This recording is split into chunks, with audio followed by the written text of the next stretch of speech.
Hello, everyone. You're all very welcome wherever you are in the world. Thank you for joining the Future City, the core of the Green and Digital Transition in Europe conference. My name is Alice Charles and I'm from the World Economic Forum, and it's my pleasure to moderate today's session. So this session will be looking ahead. We're very much going to focus on what should future urban development policies be post-COVID-19 in Europe. We will be with you for just over 40 minutes.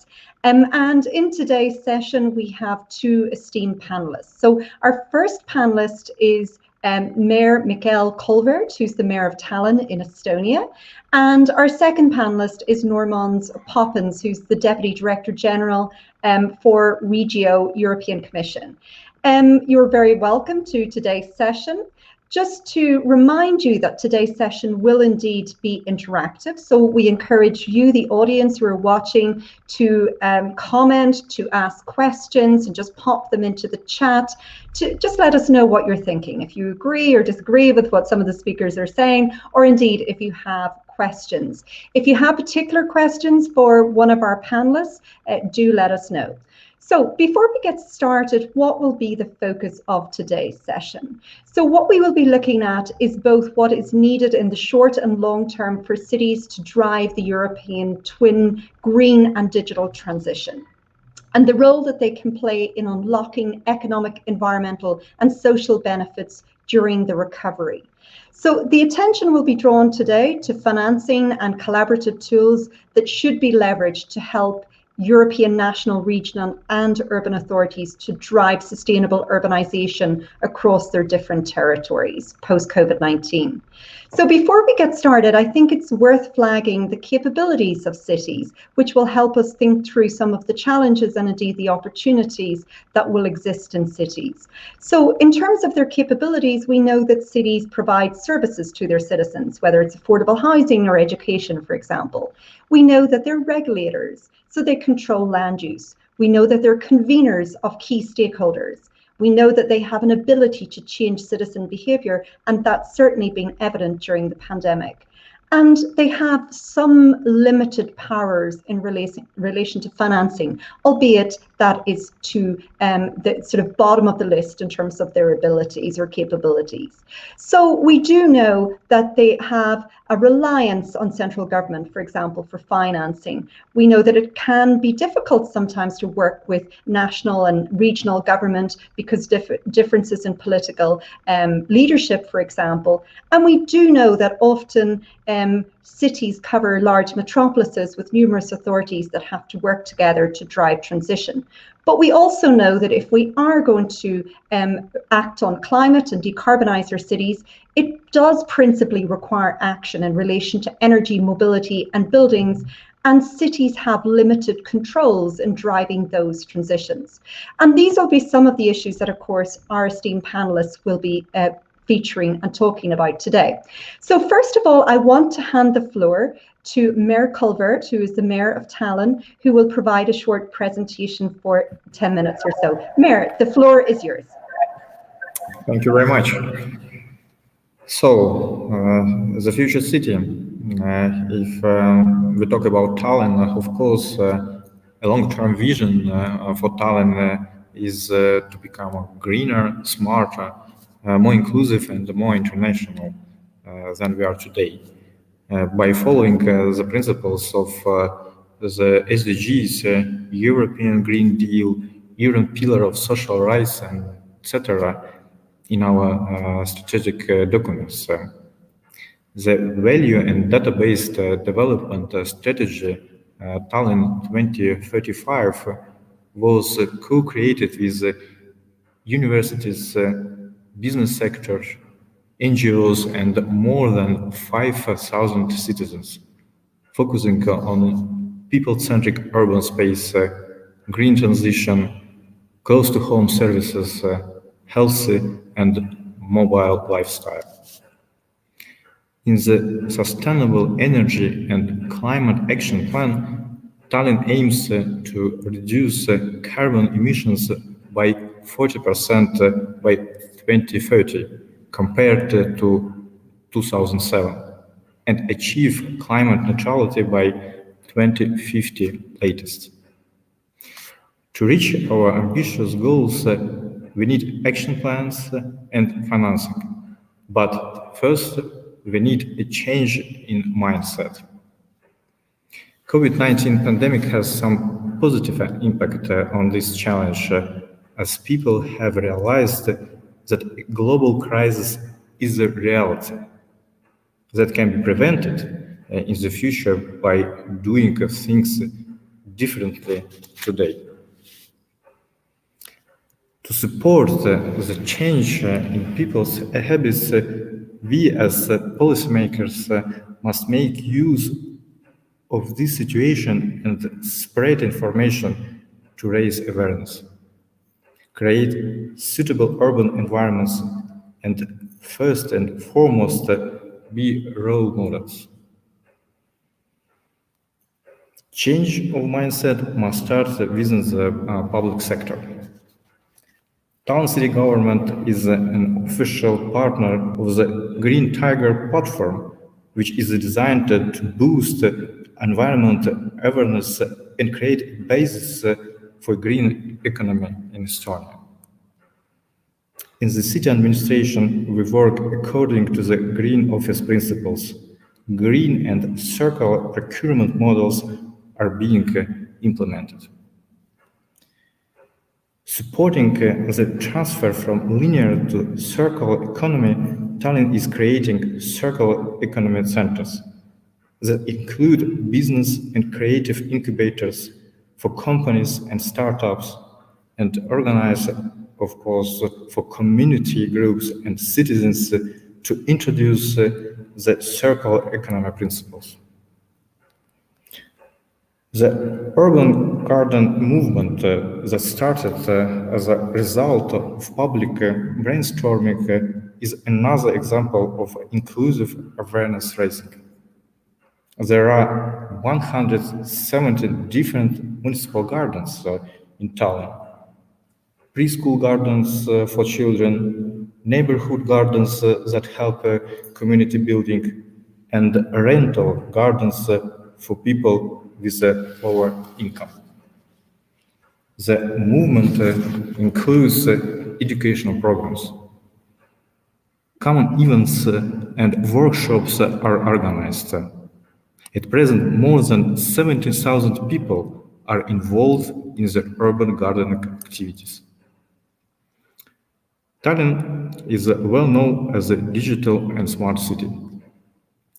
The Global Intelligent Community Forum awarded us with the Intelligent Community of the Year 2021 title.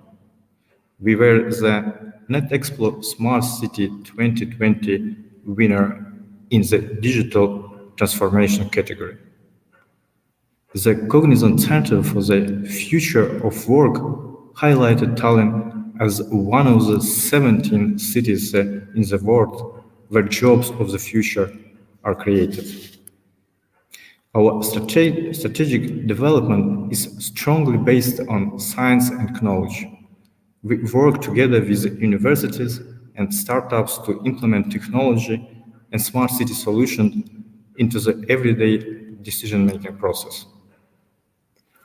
2 years ago, Tallinn started the Smart City Center of Excellence together with the Tallinn University of Technology to design and test smart solutions in urban environment. It is co-financed by the Horizon 2020 program and together with Helsinki. We want to create the first cross-border smart city hub in the world. Another example of international cooperation is the Green Twin project that develops the green layer of Tallinn and Helsinki and creates a virtual center for smart urban planning.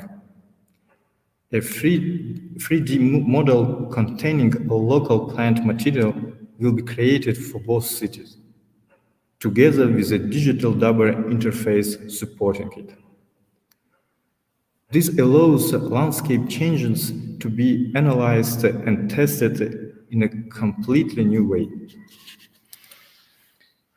Dig Audit is a real-time building performance audit that will improve the energy efficiency and indoor climate of buildings through the digital management.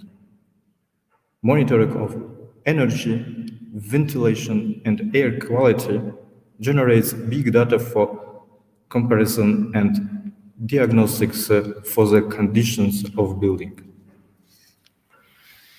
Future Transport project will test a complete demand-driven transport system from the passengers' doors to the transport hubs of the capital and further across the sea to Helsinki. This will be achieved by adding self-driving last-mile minibuses and micromobility solutions to existing public transport. The overall development of Tallinn's public transport system is also worth mentioning. By the end of 2021, half of the city's public transport will be carbon dioxide free, as we invest into green gas-powered buses. In 2013, Tallinn was the first city to introduce free public transport. In 2025, we will be the first city with carbon-free free public transport in the world. The constant improvement of infrastructure, developing green and blue networks, designing linear parks, etc., is an ongoing process in every city.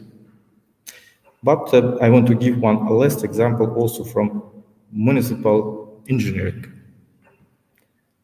The distant heating in Tallinn covers about 2/3 of the city's territory, and already today it uses more than 71% non-fossil fuels. The energy produced in the process is used 100%. For the longer-term future, there is a plan to use energy that is released from the wastewater treatment in Tallinn's distance heating and cooling system.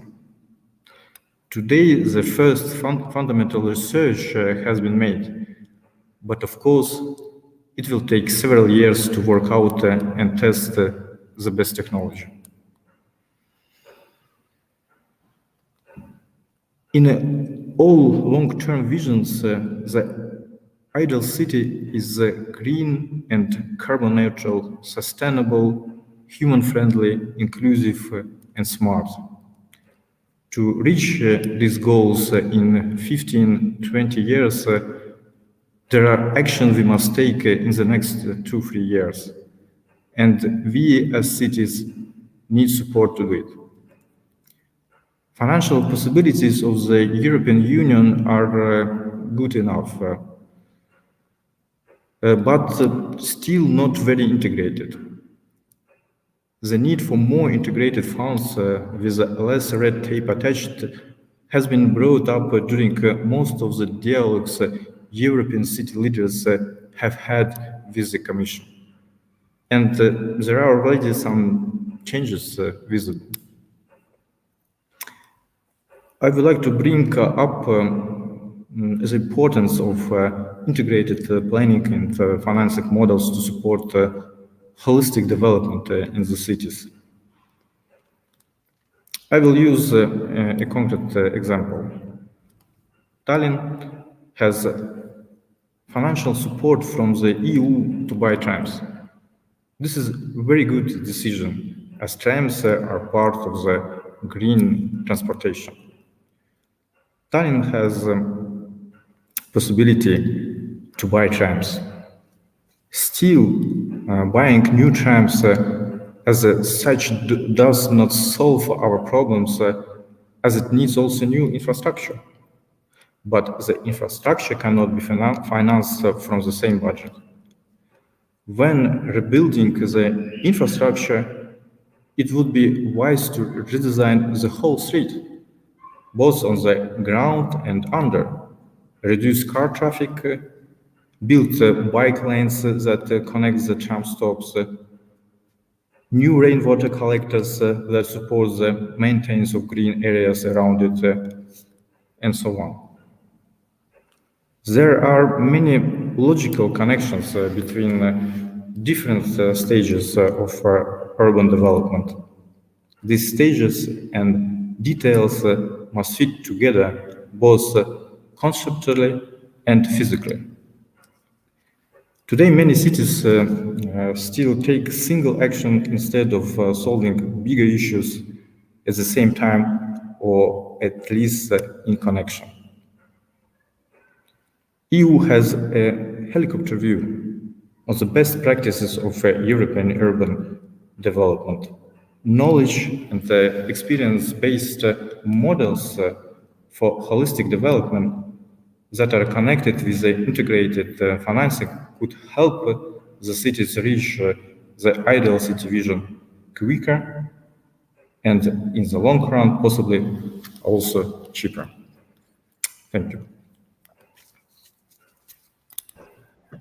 Thank you very much for your intervention, Mayor. First of all, I have to compliment you on the wonderful work you're doing and the fact that you've not only set a target for 2050 in terms of carbon neutrality, but you have a path to carbon neutrality in terms of reducing your emissions by 40% at 2030. So wonderful in terms of ambition.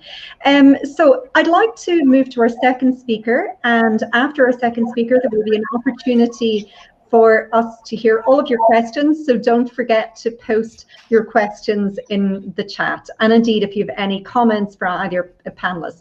So now I'd like to introduce our second speaker, Normand Poppens. So he is the Deputy Director General for DG REGI in the European Commission, and he is going to provide us with some interventions for about 10 minutes. Normand, the floor is yours.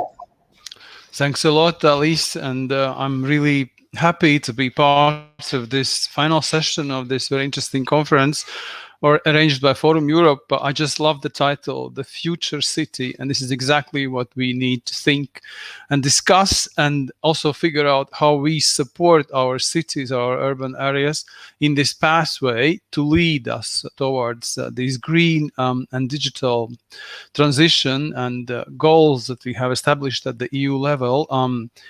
I'm sure you heard our Commissioner Ferreira yesterday. The support to urban areas from cohesion policy, cohesion policy has an important role to play in enabling cities to drive within these EU goals on the green and digital transition, as well as in getting us back to the path of this sustainable recovery after the COVID crisis. I think it remains the main investment policy of the EU, and it targets not just urban areas, but actually all territories, all regions of the Union to support job creation, business competitiveness, economic growth, sustainable development, and improve the lives of our citizens.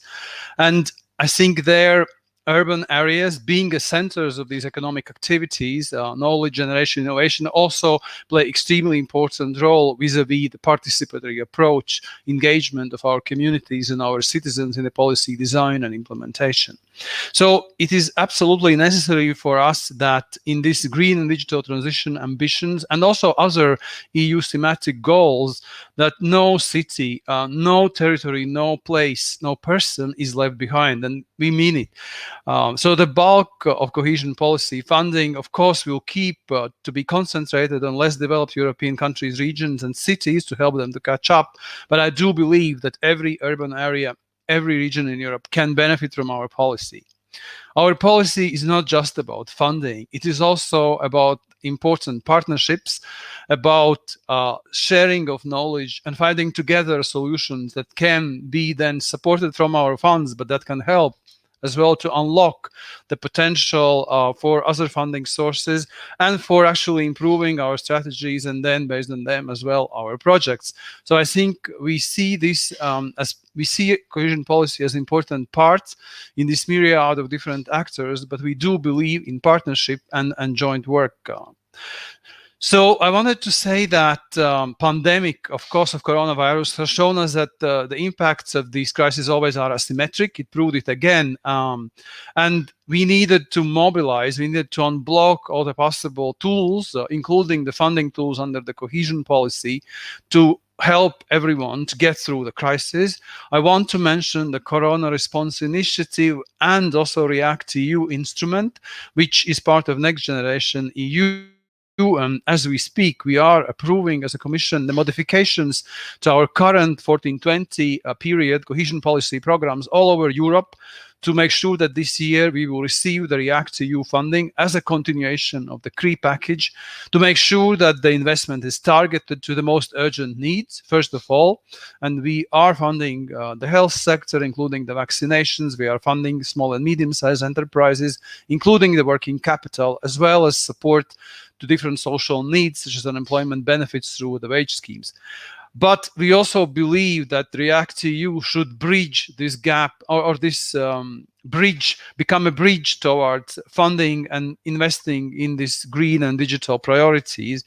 We also think that Recovery and Resilience Facility, which is the main instrument of Next Generation EU, will provide very important funds for our member states, regions, and cities as well.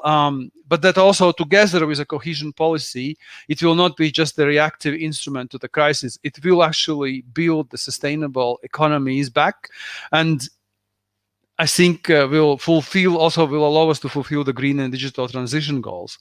Now, again, if I just to talk about our policy just very shortly, the new regulatory framework will be published on the 30th of June, which means that we can actually start approving the partnership agreements and programs for the cohesion policy funds.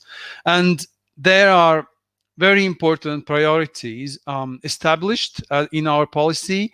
I want to mention that the first two ones, which is support to innovation, small and medium-sized enterprises, the SMART objective, in combination with the green objective, which is support to climate change, environmental energy measures, allows all cities to benefit from our funds within those thematic policy objectives.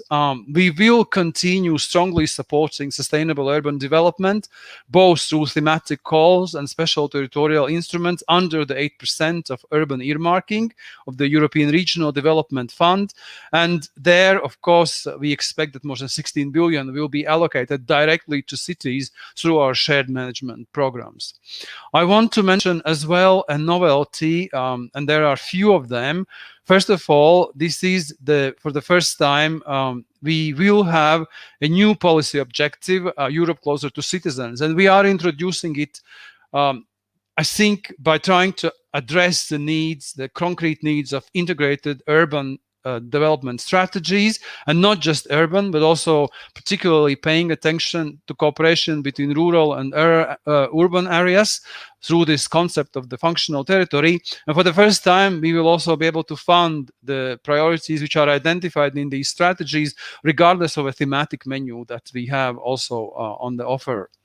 I want to say that, of course, for us, a holistic approach and having this participatory work on these integrated territorial development strategies will be the key precondition to unblock the funding, but also to show that this can be done, and we will support it from different instruments.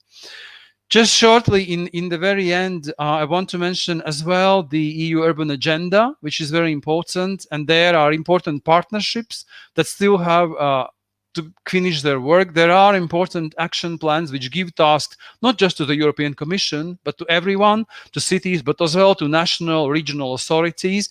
We will keep supporting under the new Leipzig Charter different priorities and mobilize Commission services for this support.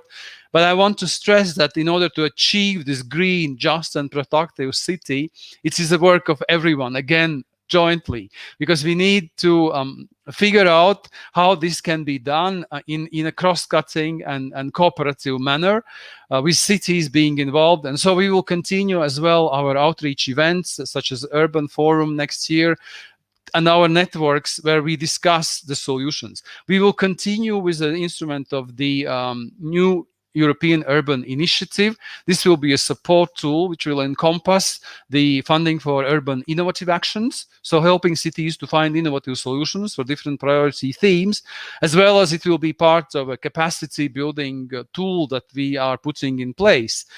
I just want to stress before I finish that obviously, for us, cities play a key role in bridging together these goals under the green digital transition and other EU thematic goals, together with the more integrated and citizen-centric approach. In this concept, we call it a smart city, but in fact, we do believe that the new initiatives, and I want to mention the Bauhaus initiative, which comes from the President of the European Commission, but will be supported by also cohesion policy funds, is a very important flagship initiative. We do have others as well on our table, but I think this shows that the Commission always thinks forward, and we want to propose something that is doable, but that also paves the way for the new ways of working together.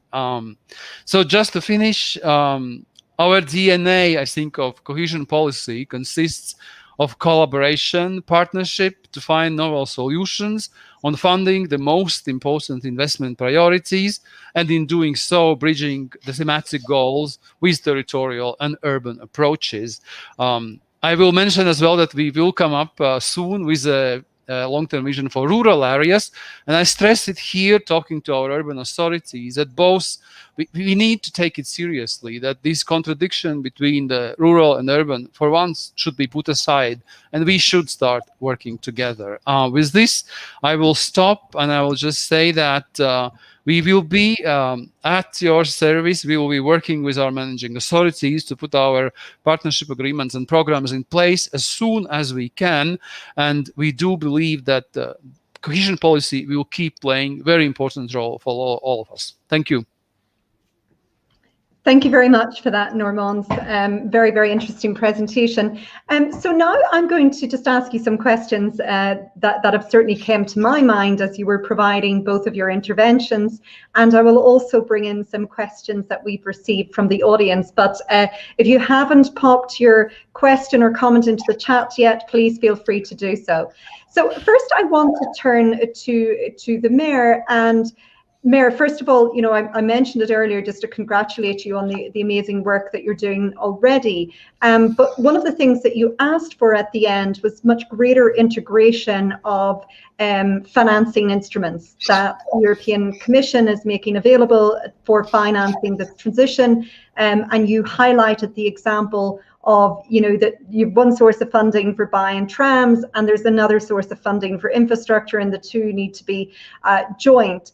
Could I ask you, first of all, just to tell us a little bit more about that example, but also perhaps you could tell us about alternative funding mechanisms or funding sources that you have to avail of. So from multilateral development banks, from the private sector, you know, domestic financing within the city, from the banking sector. Could you tell us a little bit more about the financing instruments that you're having to unlock and the difficulties you're experiencing there? Thank you for this question. Of course, we have different financial instruments. We have also support from the state. We have cooperation models with private sector. But it's not only about financial models. Actually, for my opinion, in the future, we can imagine some models what will be proposed from European Union, and these models will be supported by the financial instrument also. So we have now different platforms what give us possibility to share experience, to receive new knowledges, but maybe we need like system of these knowledges, and also I believe this new instrument can propose us also new technologies. So to support implementing new technologies, it means that in the future it will be good to integrate system models, technologies, and financial support. In Tallinn, we see that we need this kind of support. Of course, it doesn't mean that we are not ready to propose our solutions, to propose our financial instruments, but I'm sure that this kind of support also can have influence to the way of thinking in the decision-making process, and to propose conceptual decisions. And for our opinion, it can be a message from European cities to the Commission. Things that we often hear from the international financing world, whether it's multilateral development banks or whether it's, you know, private financiers or investors, is that there's lots of funds available, but there's a lack of bankable projects. And what they mean by that is that projects are structured in a way that they can, with the right risk profile, that they would attract investment. And often our cities don't have the capacity to develop these sort of 1 in 100 year projects to meet the needs of international financiers. And certainly I think that's where the Commission should come in.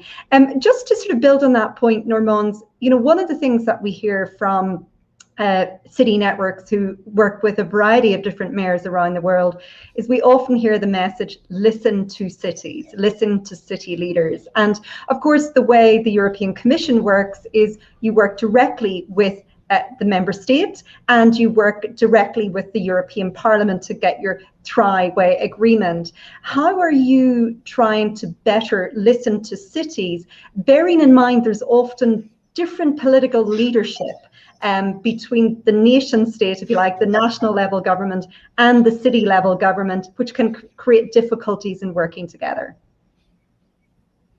Thanks for the question.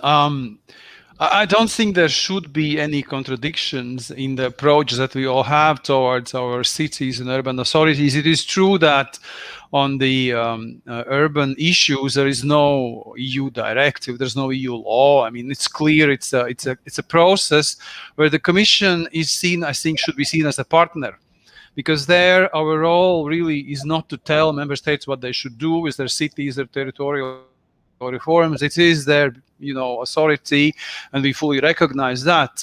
But we also hear the cities, and there's more and more a demand for the EU level, direct knowledge sharing, direct funding maybe for some aspects, such as like urban innovative actions, would not be probably funded by national budgets. This is why this finding innovative solutions, for example, is very important. I do take a point that we have worked really hard on the different complementarities between different instruments. And this is one of the suggestions which comes from cities also to the Commission, saying, listen, make sure all the instruments, and we cannot merge them because they serve different purposes. But we need to make sure that the rules of complementarity between different instruments, funding similar priorities, or let's say different priorities under one strategy, are aligned. And I think the new cohesion policy framework allows for a lot of simplification. It allows also for these complementarities with Horizon program, which funds a high-level, excellent cooperation type of projects. It also talks about, of course, complementarities with the future agricultural policy for functional areas, and so on and so forth. So again, we should not dream about merging all the instruments in one city's program, but we should realistically use them and work on the simplification, on the complementarities. And there I think the Commission is very open to listen to all stakeholders. You know that for us, the partnership principle is key. It's in our regulatory framework for cohesion policy. So we also encourage everyone to work. And the EU Urban Agenda, to me, is an exemplary way how we can work together to define very concrete actions for the very concrete thematics, very concrete problematics for cities, together at with the Commission, national level, and cities, NGOs, as well as the Parliament, Committee of Regions, and so on. Yeah, and just to follow up a comment, I think there's a wonderful strategy being developed at the Commission level in respect of cities. But one of the things that I'm finding as I speak to a lot of cities is they're not aware of it. So how are you driving that awareness to city leaders to know that there's very significant changes coming down the line, and how would you advise them to prepare? Well, obviously, everybody knows the big new goals at the EU level, and our task is to bridge them, as I said, to local levels and to work on that, at least for DG Regio. But I think there's also more and more realization within the different DGs to do that. And so we work together. Yeah, we're trying to actually now to see that also different Commission initiatives, for example, under the Green Deal, for our Commissioner, it's important that we coordinate and we come with a menu which is understandable to cities. So there is work to be done, but certainly we want to do that. The new cities mission, for example, on the climate neutral cities should be bridged to green cities, to cohesion policy, and cities should see it not as a competitive package, but as a complementary package. So there is work to be done. I acknowledge that, and this is what we will be working and focusing on also for the next MFF. But I think we are getting there, because now cities need to be supported, of course, as well to be guided through these different possibilities and instruments. And there we work a lot. It's not just us, like you say, on the building of project. We are working with the European Investment Bank. We have a JASPERS initiative, which will play a key role in future to help as well urban authorities to prepare those projects, which can benefit then from our funding for PO, for a smart objective, for green objective, for transport, for environment, as well as for urban development. So there are different tools in place, and we will keep sharing them with cities. Certainly, we will use our networks, Urban Development Network. The new European initiative will bring in cities who will benefit from our programs together in that knowledge sharing platform. And we also keep working on targeted instruments. I mean, Just Transition Fund is a separate fund, again. But there we have a Just Transition platform, and all the regions, communities, stakeholders are involved. We discuss daily, because that is a very specific fund. But again, for economic diversification, so there obviously we are looking at broader territories, not just cities, but we try to make it as a complementary package. I think that will be our key message. And obviously, we are ready to listen to all the critics and improve everything. It's great to hear that you're going to listen to cities. So now I want to ask a question which has come in from Lindsay Hendricks, who's from Deloitte in Latvia. First of all, she has a question for the mayor. So she said, based on your experience within Tallinn, do you have a wish list for what you'd like policymakers at the EU level to do to support the continuous development of sustainable and resilient urban space? Mayor. Yes, thank you very much for this question, but I believe that I answered to this question, and we had also now a discussion about this topic. Actually, I still believe that we need integrated instruments because it's also a question of the realization period. It's quite difficult to use different instruments during different periods because actually different projects are very integrated. So of course, I agree that local governments must cooperate with the state and with the private sector and to find other instruments. But it is not always possible for all local governments, for all cities. So if we have one model, one integrated instrument, that it means that we have a concept of changes and plan of changes. And I believe it will be or can be actually not only financial support, but also it can be support of way of creating the concept of the green transition, for example. I believe that we don't have enough competence in every city for creation of those concepts. But we are waiting for all cities to be ready for the green transition. So we need a platform where we put together technologies, concept, and financial instrument. Thank you. I think it's an excellent point, and I think we also have a suggestion that's come in from somebody in the audience around we need full and effective implementation of top-level sustainability performance indicators or metrics in the EU member states. They must be independently and competently monitored. For reliability, sustainability-related data and statistics must be collated and managed by Eurostat. Existing methods of collation and management within the EU are reliable, and that came from CJ Walsh from Sustainable Design International in Ireland, Italy, and Turkey. Just before we close out the session, I want to ensure that we also ask a question that came in for you, Normand. So it's a question of, can the pursuit of sustainability in cities be reconciled with the post-COVID-19 economic recovery? Well, it must be. Is there any other way forward? That would be my question. Of course, we need to reconcile the short-term urgency needs with the medium and long-term development needs, which is exactly, I think, the question. This is exactly why, for example, for REACT-EU instrument, there are many member states, and we realize that you need to vaccinate all population to get things going and unblocked.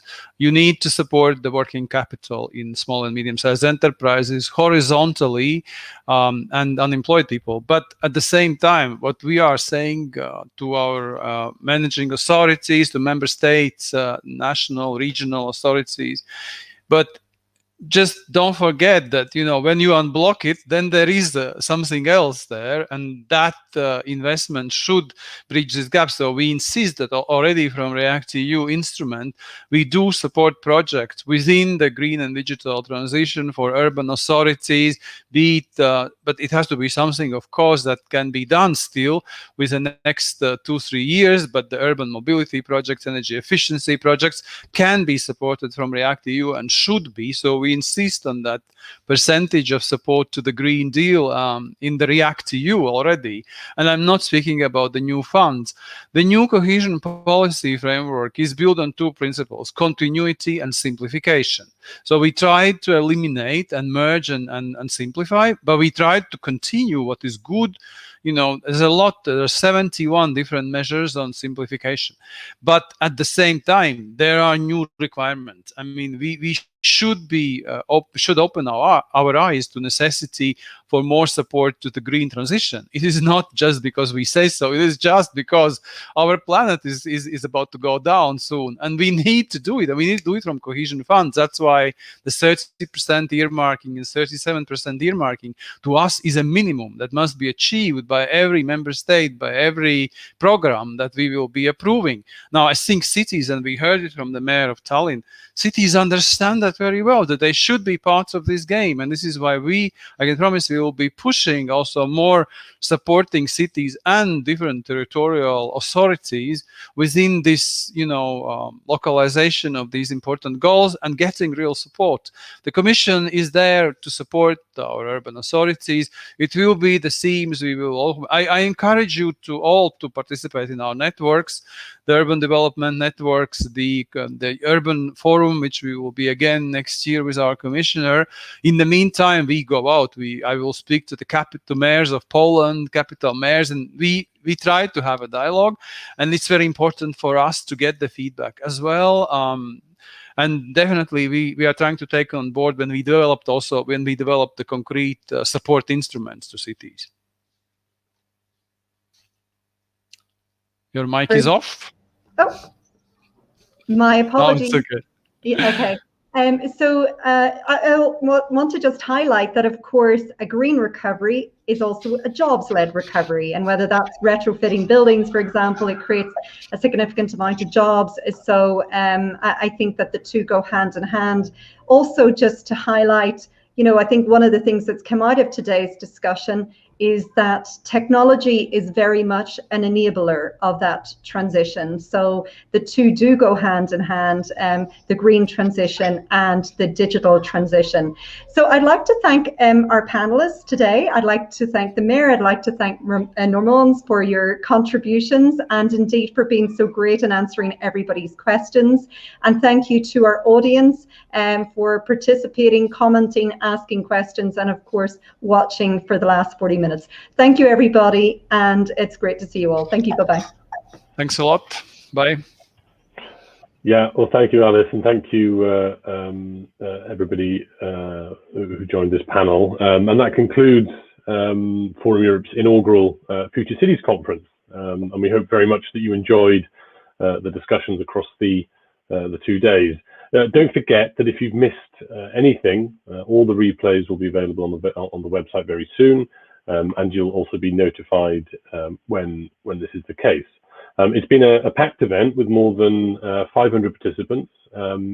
We've had sessions covering data, compute power, connectivity, decarbonisation, emissions reduction, multimodality, the renovation wave, food systems, urban development, and frankly, there's probably much more that we could have covered, but we just haven't had the time to do so.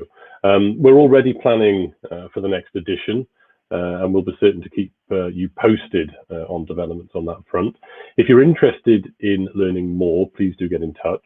And our thanks once again to all those who've contributed across this year's programme, and to our valued sponsors, Dell Technologies, Johnson Controls, Microsoft, and Move EU. And thanks also to Eurocities for their support. And my thanks again to my Forum Europe colleagues for all their work on this conference. So Annalise Simon, Rebecca Matheson, David Kirby, and Geraldine Evans. So with that, I will close this year's event and wish you all a very, very good evening, hopefully to make the most of this unexpected warm weather. And thank you once again, and see you all soon.